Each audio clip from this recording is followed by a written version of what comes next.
Teman-teman sekalian, ketika Anda bekerja dalam urusan dunia, Anda mendapatkan ujrah. Nih bayar, 10 dinar, 10.000 rupiah, sekian, sekian, sekian.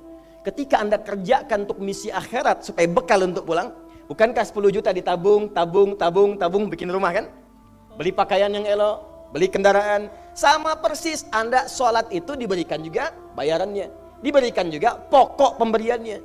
Anda puasa diberikan pokoknya. Baca Al-Quran dikasih bayarannya. Namanya pahala. Dalam bahasa Al-Quran disebut ajrun namanya. Dunia ujrah, akhirat ajrun. Lahum ajrun ghairu mamnun. Ajrun. Maka dapat kita nilai ini, kembali kepada Allah, kumpulkan semua ini. Tinggal nanti tergantung Anda mau punya rumah di yang mana daerahnya. Komplek yang elit. Di Indonesia, di sini Jakarta ada Pondok Indah. Ada beberapa tempat-tempat yang lainnya. Elit kalangannya, Menteng dan seterusnya. Maka di surga pun ada komplek yang elit-elit. Ada Firdaus, ada surga Aden, ada macam-macam. Tinggal Anda cari bekal yang serius, turunkan kemudian ke bumi. Cuman sayang, dari sekian waktu yang Allah berikan disebut dengan ajal, menjadi batasan kita untuk beramal. Setiap kita dibatasi oleh waktu. Seperti Anda pun bekerja dunia, bukankah ada waktunya? Waktu produktif untuk bekerja, setelah itu ada masa pensiunnya. Dalam bahasa Arab, sesuatu yang kita kerjakan dengan batas dan setelah hilang batasnya, selesai aktivitasnya, disebut dengan ajal namanya. Maka Allah membuat ketentuan, kita pun tidak abadi di bumi. Setiap kita punya batas waktu, kalau selesai dinas kita dan pulang kita untuk mempertanggungjawabkan semua yang kita kerjakan di sini. Nah teman-teman, ternyata sudah tahu akan pulang pun masih ada yang tidak memanfaatkan waktu dengan baik. Tanyakan pada setiap manusia ya, dari detik ini. Dimulai dengan diri kita, kita manusia kan? Tanyakan pada diri kita, Anda wafat tidak? Anda pulang tidak? Anda meninggal tidak? Kalau sadar pulang, maka cari bekal yang baik. Berarti Allah benar kan? Kata Allah setiap kita akan wafat. Kullu nafsin dha'iqatul maut. Setiap yang punya jiwa meninggal. Bahkan dikasih informasi jelas kok. Yang bawa maut disebutkan namanya malakul maut. Quran surah 32 ayat ke-11. Qul yatawaffakum malakul mautil ladzi wukkila bikum. Disebutkan. Bayangkan ya, kurang jelas apa lagi? Disebutkan punya waktu namanya ajal, akan wafat disebutkan, yang bawa wafat kematiannya disebutkan malaikatnya. Cara wafatnya disebutkan, Quran surah 89 ayat 27 sampai 30. Ya ayyatuhan nafsul mutmainnah, itu yang tenang, yang dahsyat dipukulin malaikat juga ada. Ya, Quran surah 8 ayat 50 itu ada sambil dipukulin malaikat. Ya. Maaf teman-teman sekalian, ini sudah jelas semuanya. Jadi aneh manusia itu. Sudah tahu akan meninggal, tahu ada kenikmatan, ada siksaan, tahu ada surga, ada neraka, tahu ada kenikmatan kubur, ada siksa kubur. Kenapa masih main-main juga? Ya, ambillah tengah-tengahnya 5 misalnya kan. 5 tahun. Ini yang ikhlas, insya Allah. Yang ikhlas kurang lebih 5 tahun. Jadi usia 40 tahun ini, yang produktif amalan yang kurang lebih harapan kita diterima oleh Allah insya Allah 5 tahun. Dosanya berapa tahun?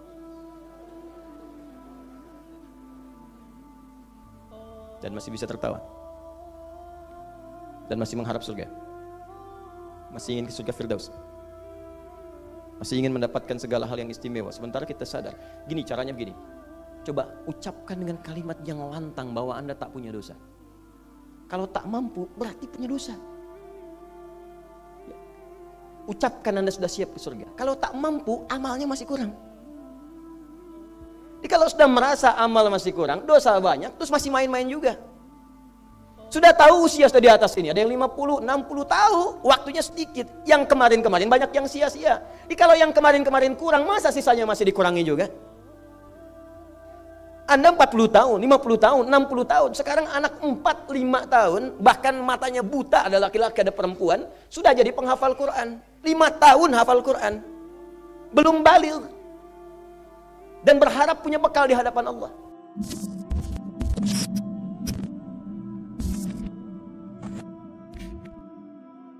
Saudara-saudariku, alhamdulillah, bersyukur pada Allah Subhanahu wa taala, kita masih diberikan oleh Allah keluangan, kesempatan dan peluang untuk mengumpulkan bekal kita sebelum kita kembali kepada Allah Subhanahu wa taala dan berpulang ke tempat yang hakiki sebagai tempat sesungguhnya yang kita akan huni.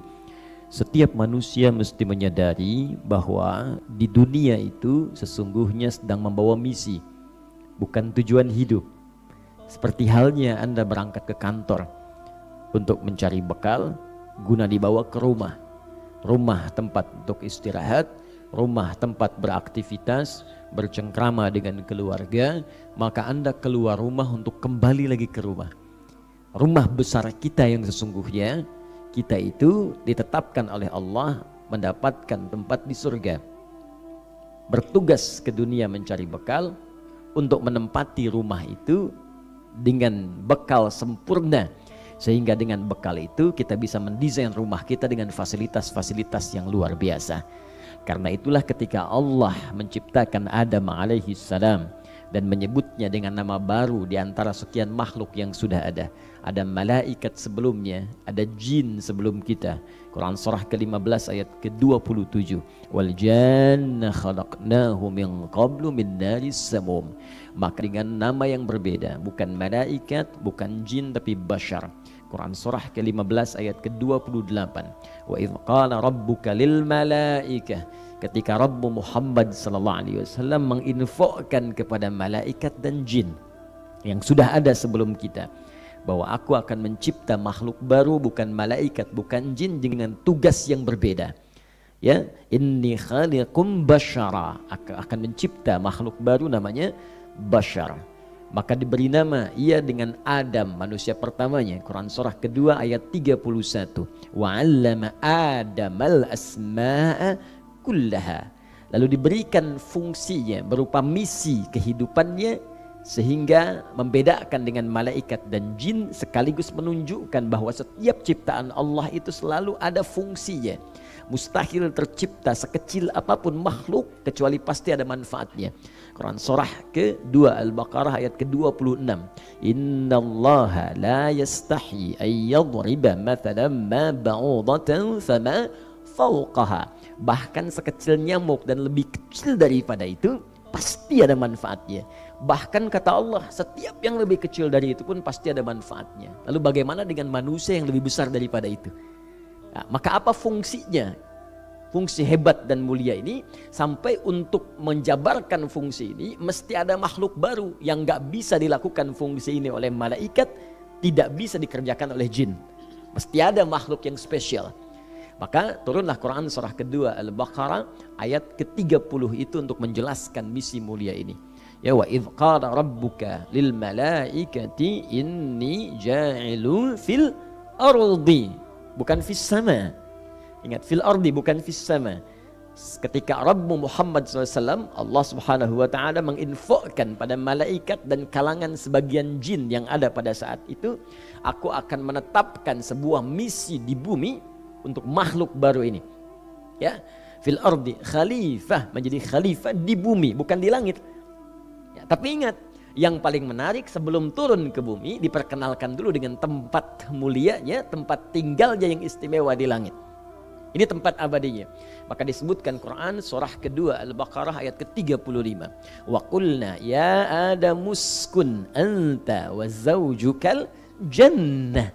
Ya, maka kami firmankan. Ingat, setiap ada kami terjemahannya dari na, singkatan dari nahnu, itu menunjukkan dua makna. Ta'zimun nafsi wa ta'zimus sya'ni. Ta'zimun nafsi wa ta'zimus sya'ni. Paham? Tidak. Ta'zimun nafsi itu menunjukkan keagungan Allah Subhanahu wa taala. Jadi kalau ada satu hal yang sangat istimewa, berbeda dengan yang biasa-biasanya, ya sesuatu disebut sya'nun namanya. Ta'zimus sya'ni, mengangkat sesuatu jadi istimewa. Beda dengan yang biasa. Ya, kendaraan yang tidak biasa, rumah yang tidak biasa, penampilan yang tidak biasa, masjid yang tidak biasa. Ya, ta'zimus sya'ni. Nah, ketika Allah akan mengangkat sesuatu, maka di antara yang paling dahsyat menampilkan keagungannya. Siapa yang lebih agung dari Allah Subhanahu wa taala? Karena itu dalam salat kita katakan yang paling agung Allah. Allahu akbar. Ya, al-bait kabir, walakinallaha akbar. As-sayyarah misalnya kabira, walakinallaha akbar. Ya, tidak ada yang lebih besar keagungannya dibandingkan Allah Subhanahu wa taala. Maka kalau Allah sudah bersumpah dengan dirinya dan mengagungkan dirinya, maka peristiwa yang akan diinformasikan betapa agungnya, sampai Allah harus menyampaikan peristiwa itu dengan menampilkan keagungannya. Cirinya dalam bahasa Al-Quran diungkapkan dengan satu huruf saja. Nah, singkatan dari nahnu. Jadi kalau ada ayat di Al-Quran dibuka dengan inna, atau na ujungnya. Panjang tapi bacaannya. Ya, 2 harakat. Wa qulna inna, artinya itu spesial informasinya. Contoh padanannya begini. Al-Quran diturunkan di malam apa? Di malam Al-Qadar. Ya, kalau sudah ada lail, maka malamnya nggak muncul. Ya, malam Al-Qadar, bukan malam Lailatul Qadar. Karena Lailah itu artinya malam. Ya, jadi lail, ada Lailah. Masih ingat? Lail, semua yang terkait dengan lail itu malam. Lail, layali jamaknya. Leli, lili, lala, itu malam. Kalau lulu beda, kalau lulu mutiara. Ya, lulu mutiara, lala, lili, leli, layali, itu malam. Ibu Leli, ibu malam-malam. Baik, itu Lailah kalau pakai tak di ujungnya istimewa. Ya, malam Al-Qadar. Bukankah kalimatnya dibuka dengan kalimat inna, kan? Inna anzalnahu fi Lailatul Qadar. Jadi kata Allah begini cara menerjemahkannya, sungguh demi keagunganku aku turunkan dengan segenap keagunganku Al-Quran. Saking agungnya penurunan Al-Quran itu, malamnya pun berubah peristiwanya menjadi istimewa. Setiap yang beramal maka diberikan pahala lebih dari 1000 bulan. Bukan 1000 bulan, lebih dari 1000 bulan. Padanan 1000 bulan kurang lebih 83 sampai 85 tahun. Jadi kalau ada orang sholat 2 rakaat saja di malam itu, nilai sholatnya kalikan 85 tahun sholat tanpa henti. Ya. Nah sekarang tempat tinggalnya Adam, bapak moyang kita, itu ditetapkan di surga. Ketika menyebutkan tempat tinggal itu menggunakan na. Jadi saking istimewanya tempat itu, saking agungnya, nggak sama dengan yang kita tempati sekarang. Kata Nabi, saking agungnya mala ainun ra'at wala udhunun sami'at wala khatara ala qalbi bashar. Ya, nggak pernah dipandang oleh mata sebelumnya. Tidak pernah terdengar seperti itu kisah tepatnya yang akan kita rasakan. Dan terlamunkan pun nggak akan sama. Ya. Kalaupun ada gambaran-gambaran termasuk disebutkan dalam Al-Quran semua keindahannya, nanti nggak sama dengan lamunan Anda. Firman Allah benar, tapi ketika Anda lamunkan nggak seperti itu. Misal di Al-Quran disebutkan nanti ada bidadari-bidadari yang cantiknya tak terlukiskan, berkilauan seperti mutiara. Tuh yang sedang melamun ini sekarang nggak seperti itu. Jadi nggak bisa disebut fiksi atau fiktif, tidak. Ya, informasinya benar tapi tak sama dengan yang kita pikirkan. Ibu disebutkan nanti wildadun mukhalladun bi akwabi wa abariqa wa ka'sim min ma'in. Ada pangeran-pangeran surga yang wajahnya gantengnya tak terlukiskan. Tak sama dengan menatap wajah suami ibu. Ya, tak sama dengan menatap saya misalnya. Siapapun beda jauh. Mala ainun ra'at, tak pernah dipandang oleh mata. Saking indahnya. Di tempat tinggal kita itu yang istimewa. Cuma fasilitasnya bergantung kepada kita mau seperti apa nanti ditempatkan di sana. Dan bagaimana cara masuknya. Ya, makanya sering saya katakan begini, Anda saja kalau nggak kerja kan nggak bisa bangun rumah. Kalau nggak berusaha, nggak punya bekal, untuk mudik pun malu kalau tak punya bekal. Jadi kalau mudik dunia saja malu kita karena tak punya bekal, maka bagaimana saat mudik ke akhirat? Makanya bangun rumah kita di akhirat dengan mencari bekal di sini. Ya, diturunkanlah kemudian kita ke bumi untuk berdinas di sini, supaya hasil dinas kita berupa ibadah itu menjadi nilai pahala yang dengan itu bisa membangun tempat sempurna saat kita pulang ke surga kelak dengan izin Allah Subhanahu wa taala. Nah, cuma sayang, maaf, dari batas waktu yang Allah berikan kepada semua yang ditugaskan. Adam manusia pertama, Adam turun kemudian ke bumi karena tempatnya di bumi. Saya urutkan lagi kisahnya. Turunlah ke bumi untuk bertugas setelah dilatih oleh Allah di surga sementara. Jadi saya katakan surganya Adam alaihissalam dan istrinya Hawa. Ya, semoga keduanya dirahmati oleh Allah Subhanahu wa taala. Itu bukan surga yang akan kita tempati nanti. Beda, ingat. Ingat ya, beda. Karena surganya Adam dan Hawa, ya radhiyallahu taala anhuma, rahimahullahuma wa sallaina alaihima, teman-teman sekalian, itu surga yang masih ada ujiannya. Boleh, tak boleh. If'al wala taf'al. Awas ya. Wa qulna ya Adam uskun anta wa zaujukal jannah wa kula minha ragadan haitsu syi'tuma. If'al. Silahkan nikmati, makan seenak-enaknya, senyaman-nyamannya. Wala taqraba hadhihi syajarata fatakuna minadh dhalimin.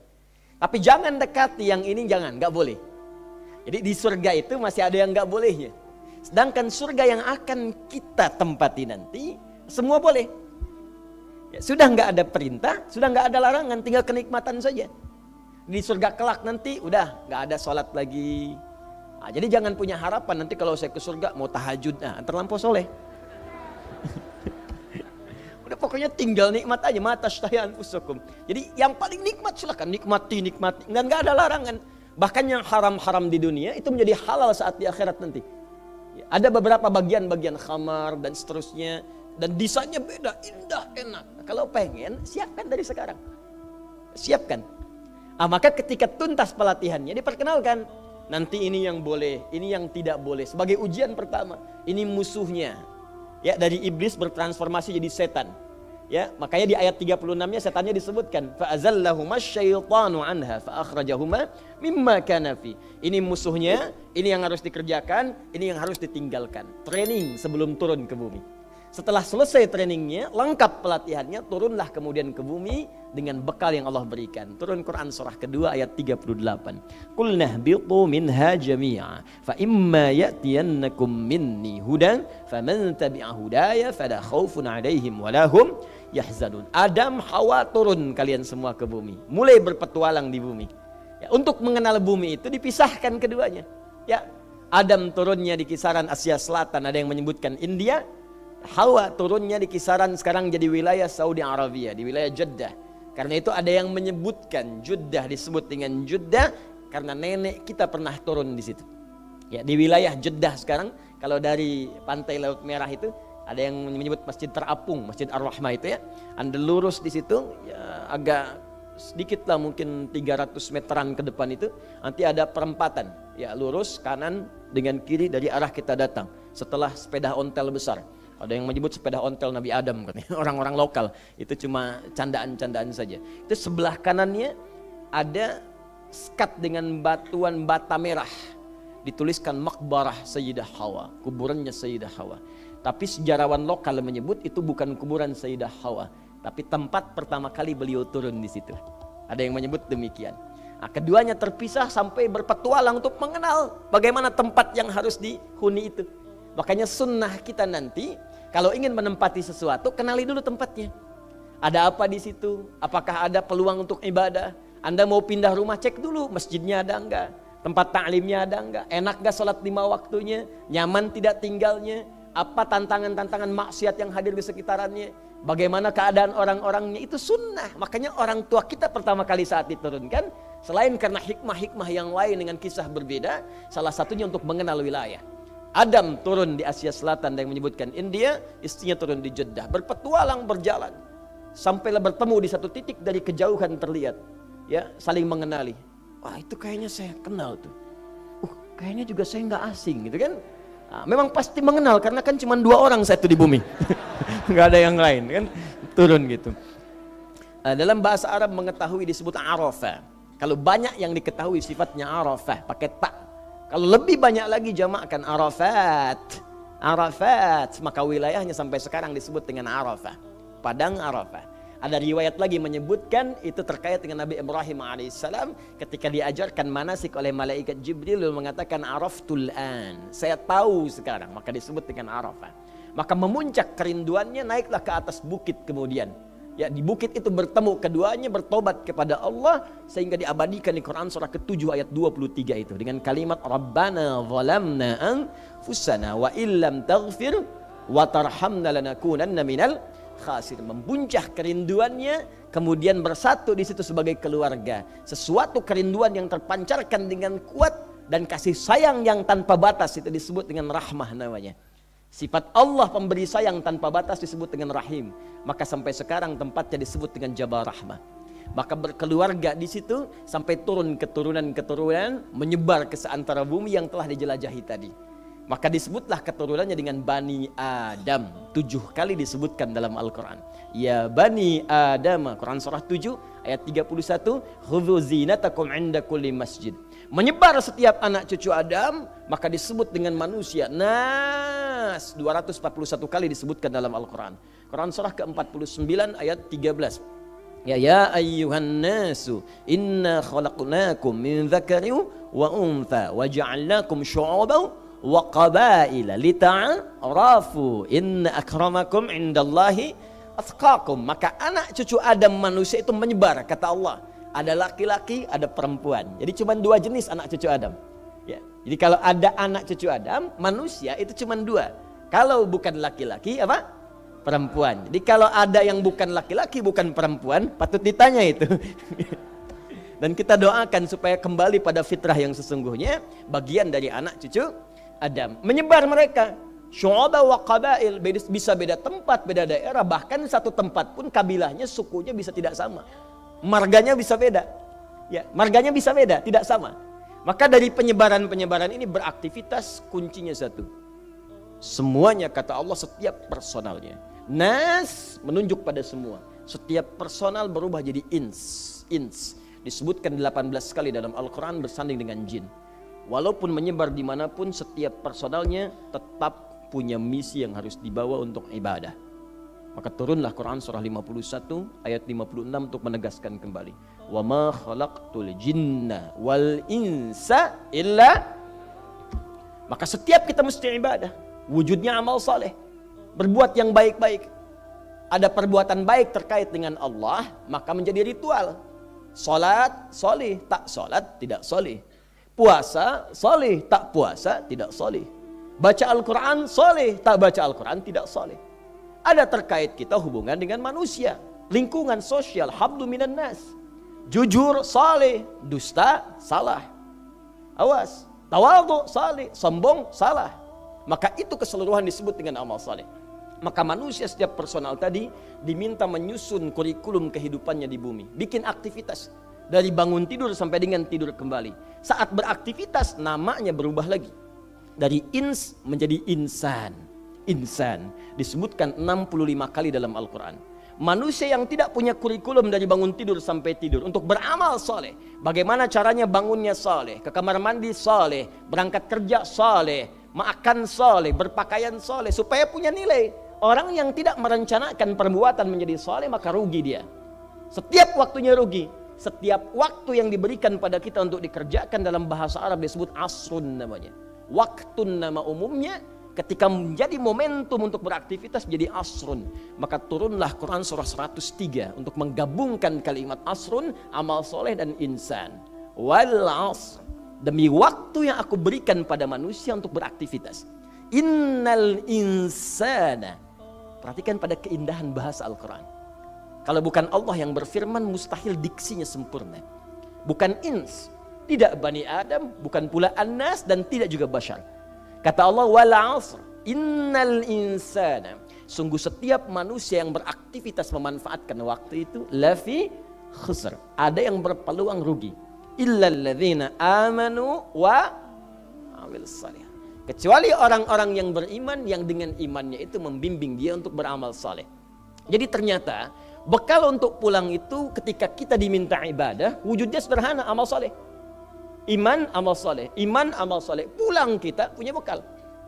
Nah, saya urutkan dulu supaya mengetahui dasarnya seperti apa. Karena itu ketika Allah menyebutkan orang yang akan pulang ke akhirat mendapatkan surga dan diberikan kabar gembira, maka dibuka dengan kalimat iman dan amal saleh. Kalimat surga pertama dalam Al-Quran di Al-Baqarah ayat 25. Dan kalimatnya disandingkan dengan iman amal saleh. Perhatikan Al-Baqarah 25 paling kanan sebelah atas dalam mushaf. Wa basyiril ladzina amanu wa amilus salihat. Baru anna lahum jannatin tajri min tahtihal anhar. Berikan kabar gembira pada setiap orang beriman dan dengan imannya mampu menata hidup untuk beramal saleh. Bagaimana bangun jadi saleh, bekerja jadi saleh, berumah tangga jadi saleh, jadi anak saleh, di ibu salihah, jadi suami saleh, jadi ayah saleh, kakek saleh. Semua yang dikerjakan Allah ridha dengan itu. Maka berikan kabar gembira pada orang ini, kamu akan pulang ke akhirat nanti mendapatkan surga. Di setiap kita kerjakan menjadi amal saleh dapat poin. Poin.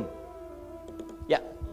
Jadi kalau gini, Anda kalau bekerja, saya, Anda, kita bekerja, kan dapat gaji ya? Gaji. Ya, itu bahasa Arabnya gaji. Sekarang ada yang menyebut ratib. Ratib.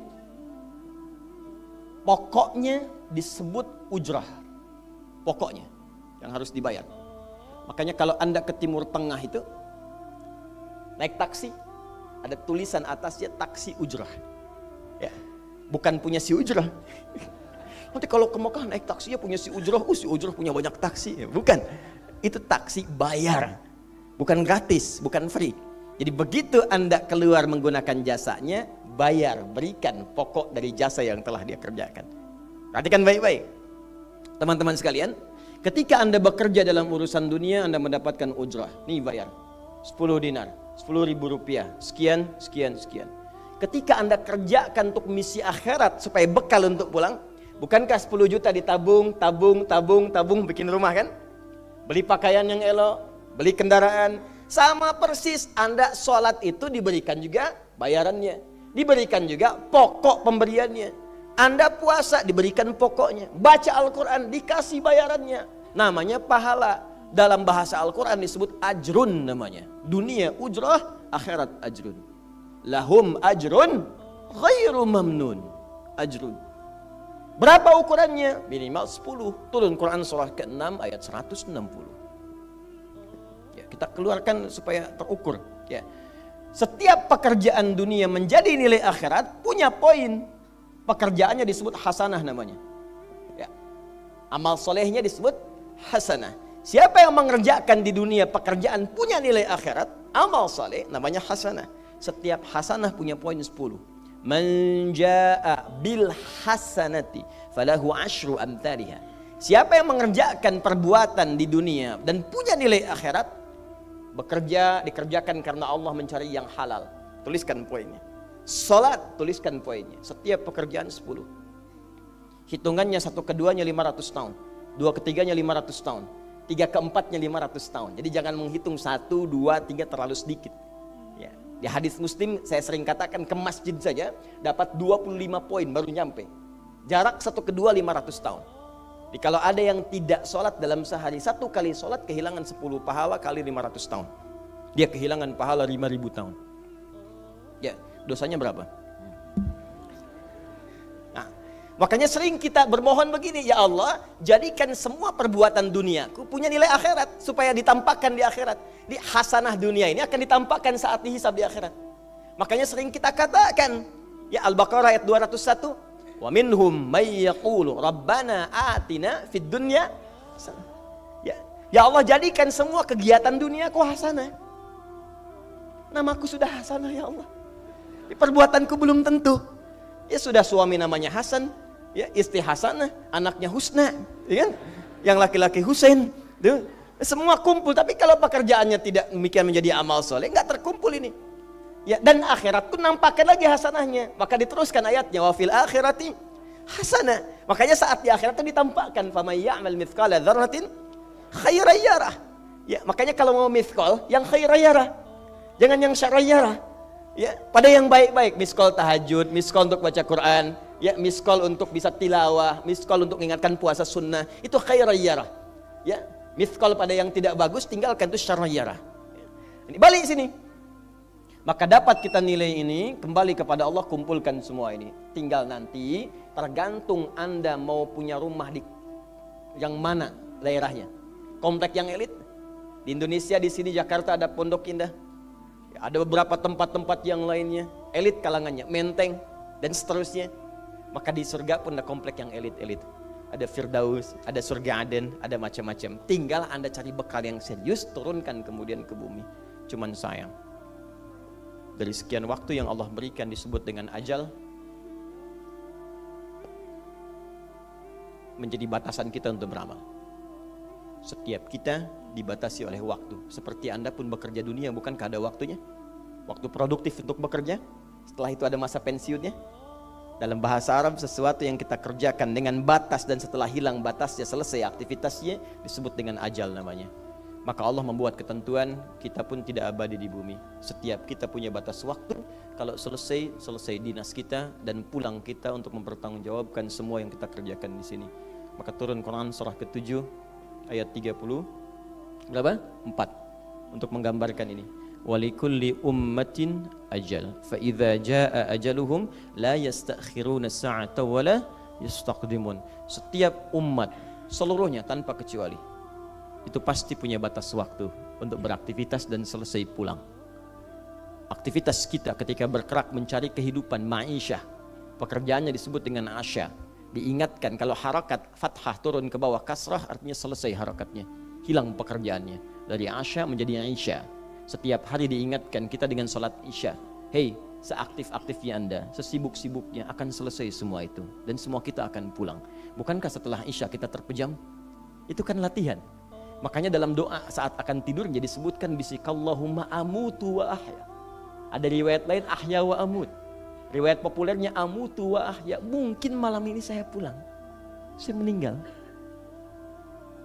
Makanya saat kita bangun dari tidur kita ucapkan alhamdulillahilladzi ahyana ba'dama. Ada maknya, sementara aja. Satu saat mungkin pulang. Kita nggak tahu di bagian mana yang tidur itu mengakhiri kehidupan kita saat kita pulang. Karena itu serius. Ada saatnya kita pulang. Nah teman-teman, ternyata sudah tahu akan pulang pun masih ada yang tidak memanfaatkan waktu dengan baik. Tanyakan pada setiap manusia ya, dari detik ini, dimulai dengan diri kita manusia kan? Tanyakan pada diri kita, Anda wafat tidak? Anda pulang tidak? Anda meninggal tidak?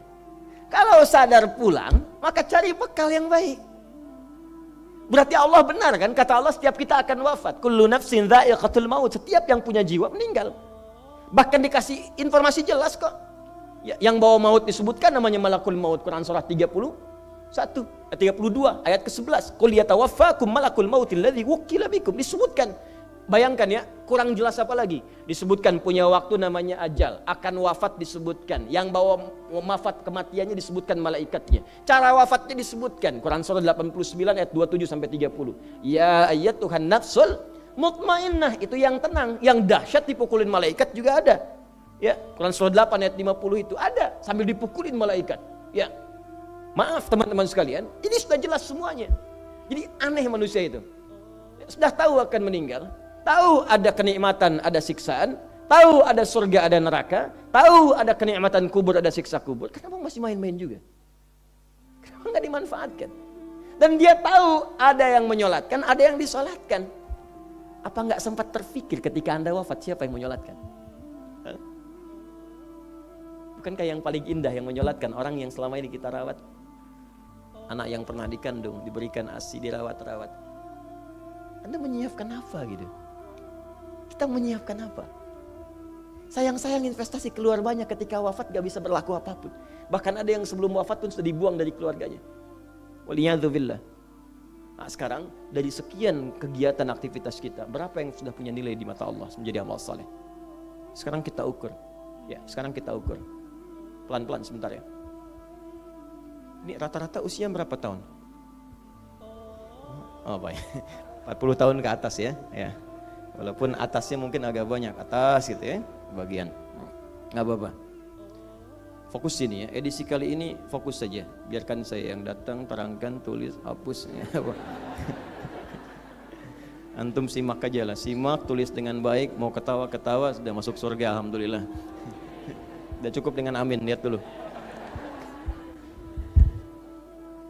Ini saya sering sampaikan, ini kita kasih batas standar di Al-Quran aja lah, 40 tahun misalnya. Ya, standar keseriusan beraktivitas. Ya, lihat sini.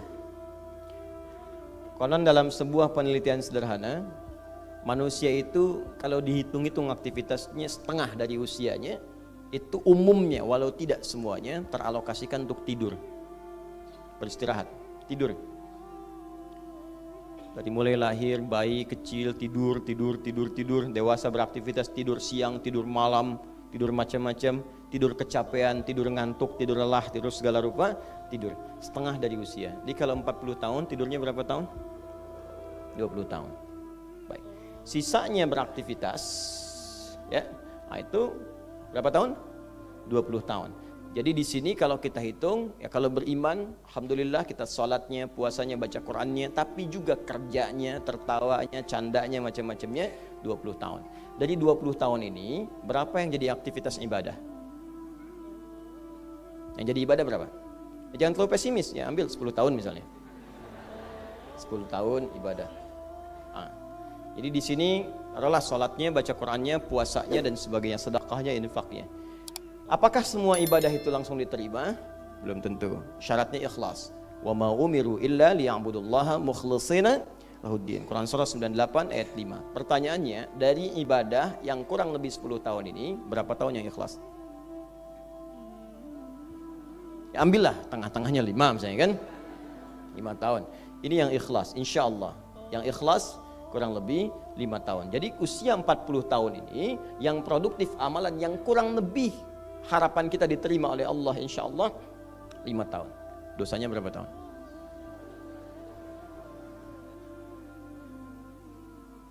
Dan masih bisa tertawa. Dan masih mengharap surga. Masih ingin ke surga Firdaus. Masih ingin mendapatkan segala hal yang istimewa. Sementara kita sadar, gini caranya begini. Coba ucapkan dengan kalimat yang lantang bahwa Anda tak punya dosa. Kalau tak mampu berarti punya dosa. Ya. Ucapkan Anda sudah siap ke surga. Kalau tak mampu amalnya masih kurang. Jadi kalau sudah merasa amal masih kurang, dosa banyak, terus masih main-main juga. Sudah tahu usia sudah di atas ini, ada yang 50, 60 tahu, waktunya sedikit. Yang kemarin-kemarin banyak yang sia-sia. Jadi kalau yang kemarin-kemarin kurang, masa sisanya masih dikurangi juga? Anda 40 tahun, 50 tahun, 60 tahun. Sekarang anak 4, 5 tahun, bahkan matanya buta, ada laki-laki, ada perempuan, sudah jadi penghafal Quran. 5 tahun hafal Quran. Belum baligh. Dan berharap punya bekal di hadapan Allah. Kemarin sahabat saya, Syekh Ali Jabir, ya, datang ke Bekasi.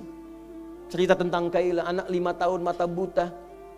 Murajaah hafalan Quran sehari 5-7 juz. Dikatakan oleh beliau, Kaila, apa enggak capek terlalu banyak? Kamu kan punya uzur di hadapan Allah. Allah maha memahami keadaan kamu. Apa enggak lelah? Saya malu justru kepada Allah kalau kurang daripada itu. Anak 5 tahun mengulang hafalan Quran setiap hari 5-7 juz. Dan malu kalau kurang di bawah itu sebagai bekal untuk menghadap Allah. Anda diberikan kesempatan sampai lebih daripada 50 tahun. Lebih daripada 40 tahun. Lebih daripada 20 tahun. Dan sampai kesempatan itu sampai hari ini pun untuk baca pun belum punya waktu. Dan Anda mengharap surga, Anda siapa? Bismillahirrahmanirrahim.